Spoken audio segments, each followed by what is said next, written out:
Hi folks, David Waring here again with InformedTrades.com and today's lesson of the day. In our last lesson we looked at the structure of the Federal Reserve and the body within the Fed which is responsible for so many drastic market moves, the FOMC. Now that we have an understanding of this, we can look further into monetary policy and what exactly is expected to happen from a markets and therefore trading standpoint under differing scenarios. So let's get started. Okay, so monetary policy is anything which relates to action by the Federal Reserve to influence the amount of money and credit available in the economy. To understand exactly what this means, one must first understand the concept of fiat monetary systems.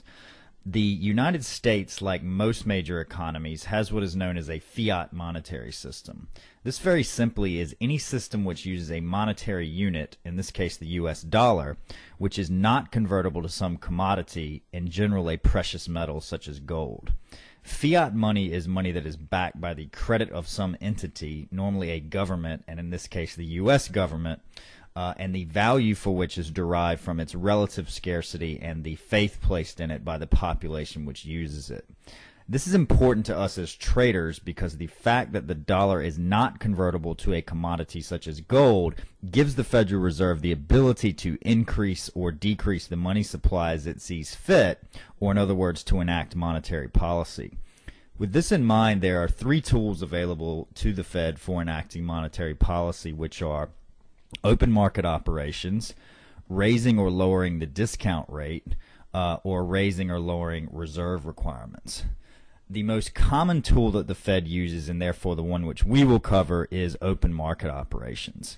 Once we have an understanding of this and how increases or decreases in the supply of money affect demand and prices, the other two less commonly used tools will be more easily understood.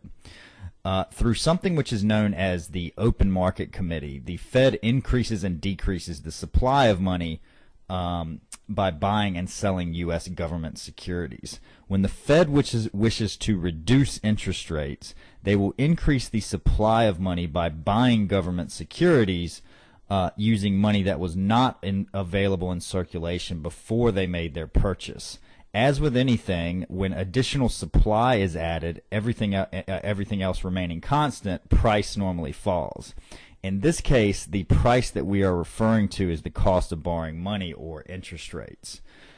Conversely, when the Fed wishes to increase interest rates, they will instruct the Open Market Committee to sell government securities, thereby taking the money they earn on the proceeds of those sales out of circulation and reducing the money supply. When supply is taken away, everything else remaining constant, price, or in this case, interest rates, will rise. When the Fed increases or decreases the supply of money, they're doing so to try and directly influence something which is known as the Fed funds rate, or the interest rates in which banks charge to each other for overnight loans. With this in mind, we now know that when we hear the Fed has lowered or raised the Fed funds rate by 1/4 percentage point or whatnot, for example, what has actually happened is they have increased or decreased the supply of money in the economy. As you can now hopefully begin to see, if you've watched our lesson on fiscal policy, monetary policy is a strong tool which can affect the business cycle in much the same way as fiscal policy. In tomorrow's lesson, we will look at exactly how this is done, so we hope to see you in that lesson. As always, if you have any questions or comments, please feel free to leave them in the comment section below, and good luck with your trading.